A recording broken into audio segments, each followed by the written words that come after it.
News Maharashtra K9 आवाज जनतेचा।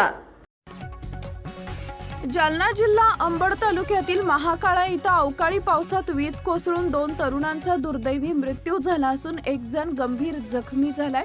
ही हृदयद्रावक घटना सोमवारी संध्याकाळी सुमारे 7 वाजेच्या सुमारास महाकाळा ते साष्ट पिंपळगाव रोडवरील नाथनगर वस्ती परिसरात घडली। तसेच संभाजीनगर जिल्ह्यातील सिल्लोड तालुक्यातील अंबही, बोरगाव, कासारी, केराळा इथं वीज पडून 5 जनावरे दगावली। गाय, म्हैस व 3 शेळ्या वीज पडून दगावल्याची घटना घडली आहे। मिळालेल्या माहितीनुसार काही तरुण अवकाळी पावसामुळे लिंबाच्या झाडाखाली थांबले असताना अचानक त्या झाडावर वीज कोसळली। या भीषण घटनेत 2 तरुणांचा जागीच मृत्यू झाला तर एक जण गंभीररित्या भाजला असून त्याच्यावर उपचार सुरू आहे। मृतांची नावं गोविंद प्रल्हाद लहाणे वय वर्ष 21, आदित्य दगडू बेदरे वय वर्ष 20, दोघेही राहणार महाकाळा तालुका अंबड।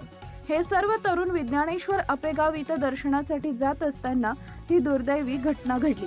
या घटनेमुळे महाकाळा गावावर शोककळा पसरली असून परिसरात हळहळ व्यक्त केली जाते। स्थानिक प्रशासन व पोलीस घटनास्थळी दाखल झाले असून पुढील तपास सुरू आहे।